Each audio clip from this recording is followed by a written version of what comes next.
Welcome to the Craftsman Online podcast, the only 5-star rated Masonic podcast endorsed by the Grand Lodge of New York. Any opinions, thoughts, or viewpoints shared during this program are that of the individual and do not reflect the official position of any Grand Lodge, appendant, or concordant body from which that member may hail.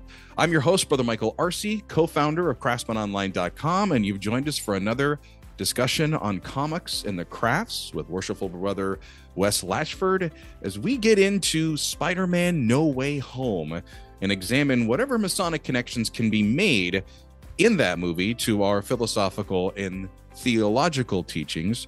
Welcome back to the podcast, Brother Wes. It is good to be here yet again. And I enjoy having you come back because we get to nerd out. Last time we nerded out and geeked out over the Infinity Stones and your presentation on connecting those to some of the Masonic degrees and themes. And I challenge you to say, let's get into this Marvel film, because for me, Spider-Man No Way Home is probably the second worst Marvel movie that I watched. It was a major holiday hit at the box office last December. What's your honest review of the movie? You know, I was kind of in the same boat as you. I'm not sure what I was expecting with it. But it's grown on me as I've watched it, you know, a few more times. And I think part of what we'll talk about today are some of the things that you can unpack from it. I mean, in its purest form, it's Peter Parker wanting people not to know he's Spider-Man. I mean, flat out, that's the theme. And if you go with that, you kind of get a little lost in the storyline. But if you watch it again and then again, you start to pick up on some really deep themes that whether or not it was the screenwriters, producers, and directors' intention, it was actually pretty eye-opening for me. And starting with that premise there, just a thought that came to me is, you know, there are brothers, and it's more prominent here in the U.S. and in our American jurisdiction. We wear Masonic rings or paraphernalia, especially to lodge meetings, but then outside of them as well. And you have those guys that wear this. I myself wear a Masonic ring and recently did some traveling before the Thanksgiving holiday. And, you know, it didn't take long for a couple people to walk up and say, hey, are you a Freemason? And at that moment, as you said, like, I could kind of feel like Peter Parker, where it's like, he doesn't want people to know he's Spider-Man. And we're not trying to keep the fact that we're a Freemason a secret. We have it out there. But yet, if we wanted to have that private life, why are we wearing a ring to have it out there? Like, it's the whole... I guess I can tell with your face, you can see where I'm going on this one. Yeah, and again, it's that dichotomy of, you know, we want to be recognized, right? Peter wants people to know Spider-Man, right? But when within the course of, you know, this particular Spider-Man series and then the entire Marvel Cinematic Universe, he realizes that. But when people actually find out that you be him, it's not as cool as it initially seemed at the time. And I think sometimes for us as Freemasons, we get that too, is we want people to recognize Freemasonry and to, you know, embrace some of the, you know, philosophy and the morals and ethics that we embrace. But at the same time, you know, all you have to do is Google Freemasonry. Right. And find out that those aren't the first hits that you'll get. You know, you got to go to about the 5th or 6th page before you'll probably actually hit a Grand Lodge, because the rest of it, you know, was all the conspiracy theorists and a lot of, I mean, just a lot of really venomous anti-Masonic material that's been around for centuries. Yeah. And just, you know, and just keeps reviving itself from time to time. But yeah, so I think we kind of live that same thing, you know, where, you know, we want to be recognized as Masons, and thinking that that ring or the T-shirt or the hat is the means of doing that. I know there are several pieces, and just in conversations, a lot of people are more inclined to recognize a Freemason when they're not wearing that, and it's the behavior that emphasizes that there's something different about this guy. And then when you start to talk to them, you find out, oh, he's a Freemason, and that's a completely different perspective on it than, again, walking around with Freemasonry on your person the same way that on Sunday you wear your Philadelphia Eagles jersey, or pick your the NCAA volleyball tournament just kicked off, and my daughter's a former D1 player, so I had to fill out my bracket. I think you're the only person I know that has ever filled out one of those. So when it comes to the Spider-Man movie, we're going to start unpacking some of the obvious themes. So the first one would be a ring and the whole wanting to be a hero, not wanting people to know you're a hero. And then because we're Masons, we'll get into the deeper meaning or references to this. So the first note that you have here is the magic number 3. That's an easy one to spot. It's the third movie in the series. There just happens to be the same number of 3 heroes there. What other Masonic connections did you begin to make as the movie opened up?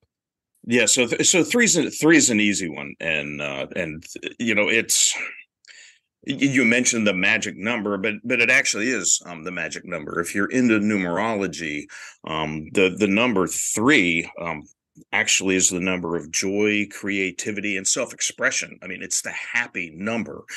And the other interesting aspect of it that gives a little bit of connection to Masonry is its symbol is an isosceles triangle. I think I said I barely passed geometry, so I'm reaching here. But all equal sides, if that's what isosceles actually means. So it's an equal-sided triangle with equal angles on either side, which you can take and go, okay, 3 triangle, and then we have these trinities, right? We have, entered apprentice, fellowcraft, master mason, representing, being young, being middle-aged, and being old. And you actually, one of the things that I think it was the third viewing that I actually caught on to, with the 3 Spider-Mans that show up, which again, it for me, again, just kind of geeking out. I'm just having all of these villains and these previous Spider-Men all come back into basically this great big giant reunion was really cool. But one of the things I got to thinking about is, you had the 3 Spider-Men. You have Tom Holland, Andrew Garfield, and Tobey Maguire, right? Who have all played it at some point in the past.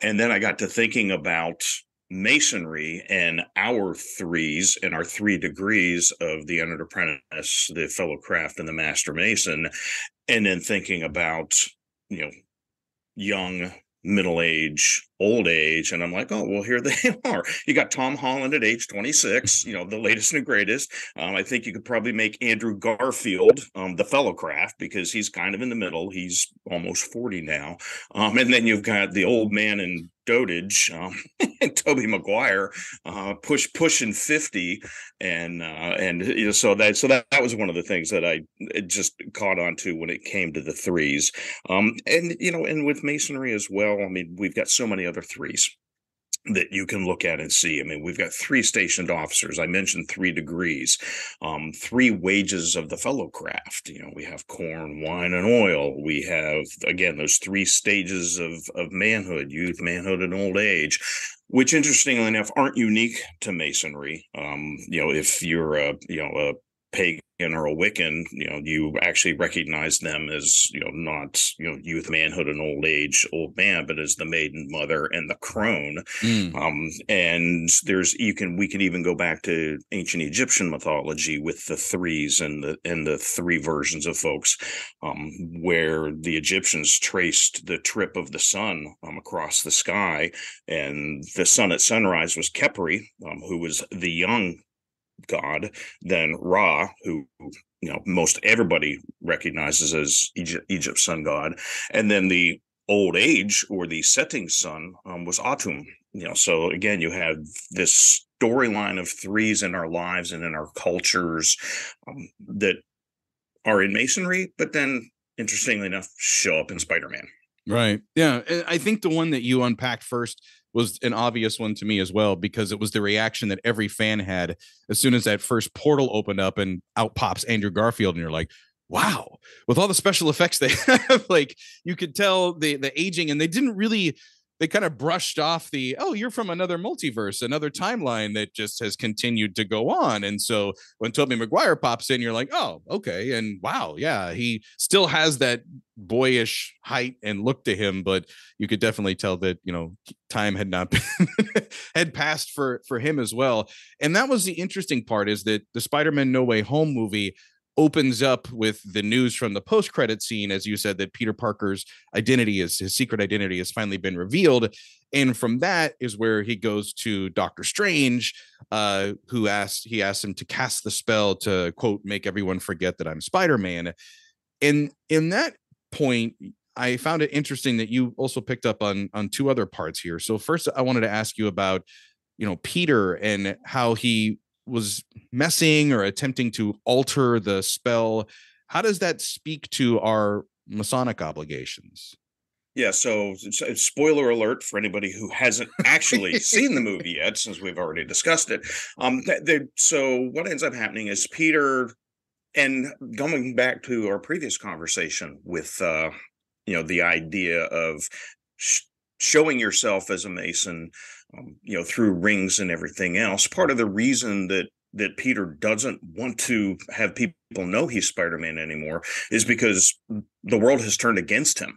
It was great when he was, the hero, but you've got basically everybody not liking Spider-Man anymore because Spider-Man killed this other hero, supposed. And so that's part of what makes him want to turn it back, is basically say, well, I would rather just have people not know that I'm Spider-Man anymore. And so he goes and approaches Doctor Strange with the idea, Dr. Stephen Strange. And, and so, Doctor Strange is basically like, well, there is this spell that we can do. And we find out that Doctor Strange is not the Sorcerer Supreme because he happened to have blipped and wasn't around for 5 years. But what he warns Peter of as he starts to put this spell together for him so that people don't know he's Spider-Man anymore is that it means everyone will not know that he's Spider-Man. At which point, when he starts thinking about it and Doc is casting the spell, he starts putting caveats in, right? He's like, oh, whoa, wait. MJ, I need MJ to still know that I'm Spider-Man. Then, okay, well, I can adjust for that. And then, and Aunt May. Aunt May has to know. And so as Doctor Strange is trying to cast the spell, Peter keeps throwing in all these quid pro quos and caveats that eventually make the spell just explode. And that's what makes the tears, and basically everybody who ever knew in every universe now is starting to show up. So for those of you who now are just like, oh geez, then I don't need to watch the movie, sorry. But what that connected with for me was we tend to do the same things with our obligations. And there's 3 of them that we take, and they build on each other. And what we can't do, both ethically and moralistically, in executing those obligations, and pick and choose which parts of it, we want to absorb, right, and which parts of it we're just going to discount. And so Peter was more than happy to have the spell where everybody forgets he's Spider-Man, but then he's like, well, yeah, but I don't want this part of it, and I don't necessarily agree with this part. And again, that's not where we're supposed to be. And so that was one connection there that I immediately made, because you see people do it all the time. They'll pick and choose like it's a a la carte Chinese menu. Mm-hmm. I don't want the full entree. I just want the really good stuff. It's like, right. Well, that's not how life works. And I also feel that as the degrees and the obligations build on each other, that by the time you go through the Master Mason obligation, there's a point where you're not even paying attention anymore, honestly. And you're just like, what did I just say? Like, can somebody come and tell me and fill me in on what I just said I wouldn't do? But that is also interesting.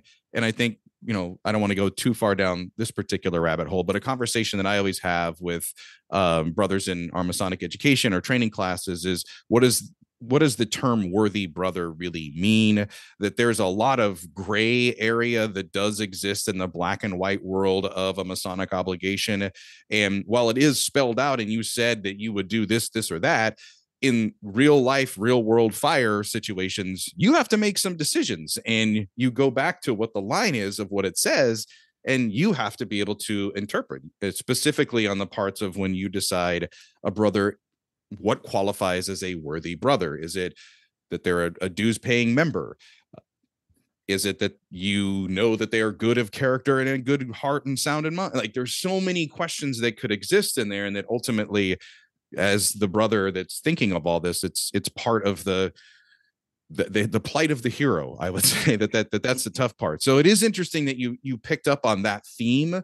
And I always think back to my original Masonic mentor, who would, every time we would say oath, he'd be like, it's an obligation. It's an obligation. And in this spell, it is a bit of an obligation that Peter is taking with Dr. Stephen Strange.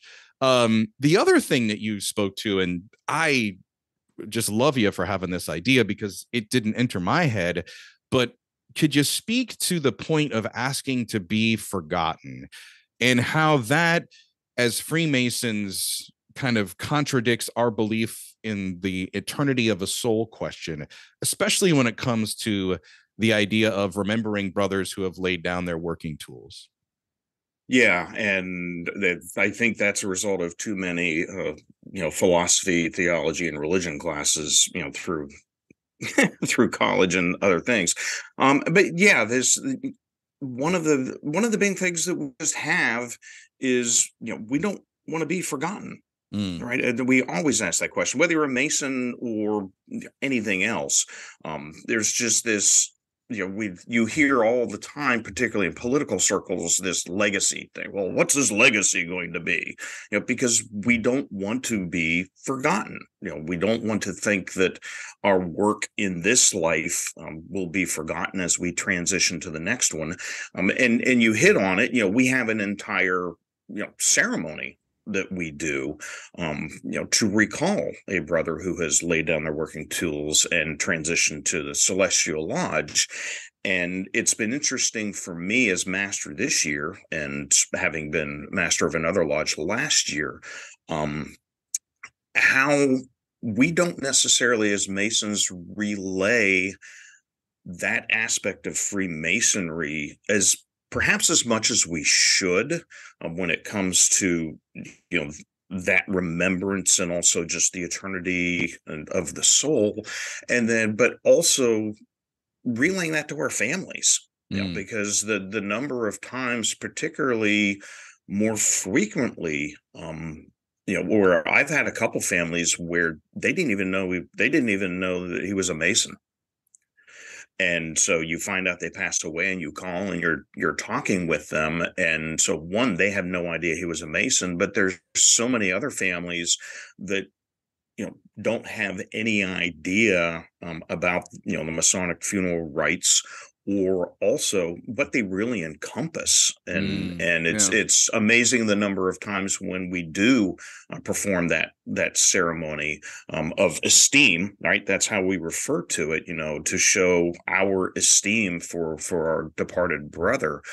And if people actually sit and listen to it, for better or worse, sometimes they're more moved by it than they are by whoever the ordained clergy is who's actually officiating the funeral itself. But yeah, so there's this thing about being forgotten that we get really wrapped around as a secular society, but as Freemasons, I think we have a greater appreciation for what that really means and what that really encompasses. And again, I don't think we think about that enough. And it's certainly good for, if not lodge reflection, at least for self-reflection. Oh yeah. And for our listener that's a non-Freemason is like, what are they talking about with this Masonic funeral ceremony? What I would say is, I'm sure everyone has heard the quote unquote dash lecture of, you're the day you were born to the day you die. There's that little line, the dash, and that little line represents your entire time on this planet.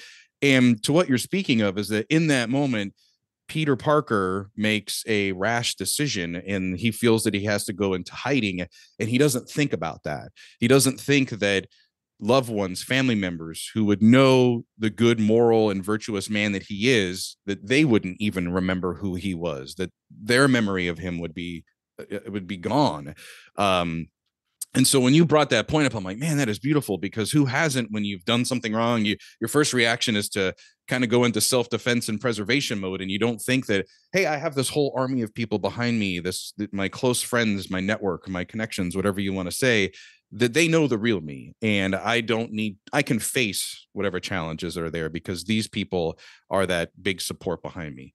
This builds into the morality theme. And this is also where I was like so upset about this movie, because the idea here is that normally you have good guys and bad guys, heroes and villains, and what a hero's jobs are to fight the villains. But in this scenario, their job is to try to repair the villains. And I was like, oh my gosh, is this where we're going? I can't imagine Batman trying to get mental health help for the Joker ever in any of those. Do you want to know how I got these scars? Yeah, one of my favorite lines. You made me, I made you. Yeah. And Peter Parker as Spider-Man is known for the line, with great power comes great responsibility. But the Green Goblin challenges that with a comment that he makes to Peter about morality after the murder of Aunt May. Could you speak a little bit to how that kind of highlights the difference between having great power, great responsibility, and kind of a balance of virtue? Yeah, so, and that was an interesting catch as well. Was just, and Willem Dafoe is just off the charts in this movie, because part of what you get to see is Dr. Osborn's struggle with this as well, because you've got the very, very meek and timid chemist on the one side, who's sitting in Aunt May's kitchen, not really knowing what's going on, but he's still got that voice. Right. He actually, for me, that horrible laugh that just right now still gives me chills. Yeah.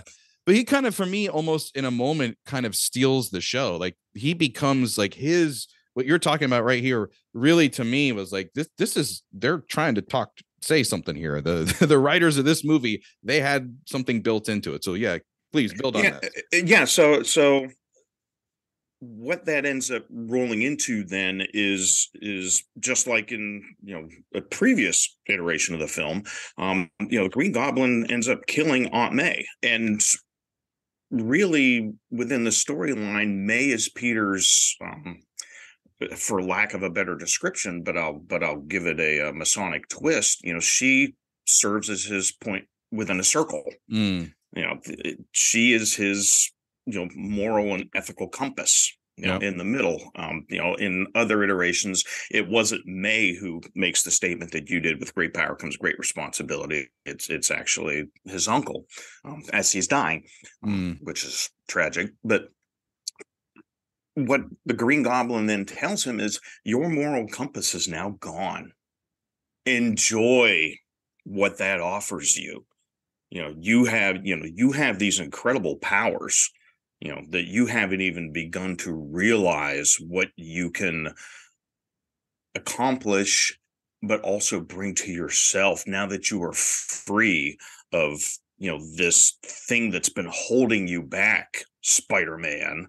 And now I'm thinking, does he ever actually refer? I think he does refer to him as Peter as well on numerous occasions. But again, it's this loss of the moral fix, the ethical point, the ability to really discern right from wrong, that kind of messes with Peter's head as well. And I think we all get that too. I mean, we within Freemasonry, we refer to the craft as a peculiar system of morality, veiled in allegory and illustrated by symbols, although I prefer the more modern term beautiful system, because peculiar is a 18th century word, which to us today just kind of means freaky. So which they try to avoid that one. So we talk a lot in Freemasonry about morality and lessons and tools and application of those lessons and tools within our lives to take good men and make them better. And that was one hitch that got me when they started talking about trying to fix the villains, right? Well, what if we just were able to take away whatever that bad part is? And, so we don't, Freemasonry does not take men and make them good. Or we don't try to take, men with baggage and problems and a whole lot of other things and try to fix them. We take men who are already proven and give them the ability to make themselves better. And so that was a part of that whole, can you actually, is somebody just innately evil? I think is part of the philosophical question, and I've actually been working through, a book on why evil exists.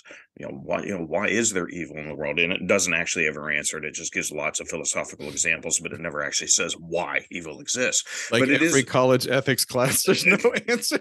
Yeah, or a legal or a law class. Well, it depends, right? But again, but I think Freemasons, when we really embrace the teachings of the craft, need to be asking ourselves, these kinds of questions, and doing that kind of self-reflection on, again, what is your moral compass? And where are you getting that from? And is it the right moral compass? Postmodernist society will basically say that's up to you. You can pick whatever, degree of ethics you feel obligated to adhere to. And there's the other side of the argument that says no, there are moral truths that surpass time, space, and everything else, and Freemasonry tends to embrace a good bit of those. Right. No, and as you're talking, I'm thinking of being a Mason and going, okay, where's the first place that we're prepared to be made a Mason? What's the big questions usually that all of us have as we're going in? How does that question get shaped or formed, or the answer revealed through a degree process that you can read up as much as you want about it, but you really don't understand it until you experience it? And how perhaps that question that you came in seeking the answer to in the beginning is no longer relevant at the end, because you now have new information and a new direction, because ultimately you already knew the answer to that question. You just needed the confidence inside of you. And with that analogy, I would say the role of the villains in this movie, as you brilliantly stated, is to, okay, what makes somebody evil, and do they know that they're evil, and is there a way for them to redeem themselves? And in a weird way, they kind of tried for a little while, some of them, but then they fell back to the way that they were, and then the movie unfolds and continues to build up and becomes that blockbuster that we were all looking for. I'm going to take let me add one thing that I just thought of too. And the other aspect of that, and you see it in a couple of the characters, is, do they even care? Right. It's the idea of amorality versus immorality, right? And an amoral person is somebody who has no sense of right or wrong, or care for what is right or wrong, or for anything in particular. An immoral person, which I think you see some of, with a couple of the villains who are like, I kind of like where I am, is that they know right from wrong and they still choose to do the wrong thing. Right. And then, before we roll off of that, the other thought that I had, because again, the idea was, we're going to fix these people and then send them back to their own multiverse. And my follow-on thought was, well, yeah, but do they stay, or once they get back in their normal environment, do they revert back? Because we find that too, right? It's real easy January 1st to be at the gym, working real hard, and then about February, March-ish, we've fallen back into our old habits and what made us comfortable. And we can kind of look at that moralistically too. It's like, well, I'm going to do better at these things, and particularly when you're getting the pressure from Right. outside sources.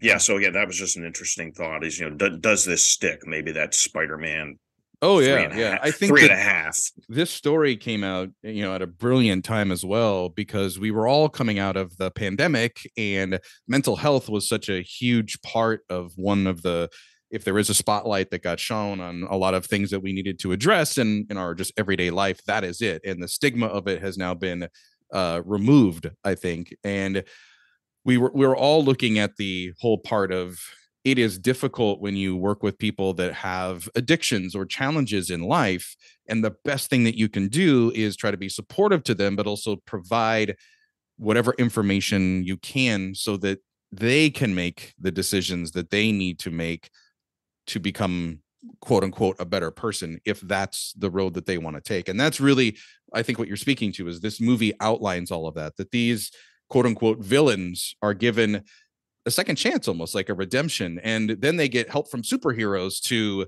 repair themselves, or remove these barriers or challenges that they would have.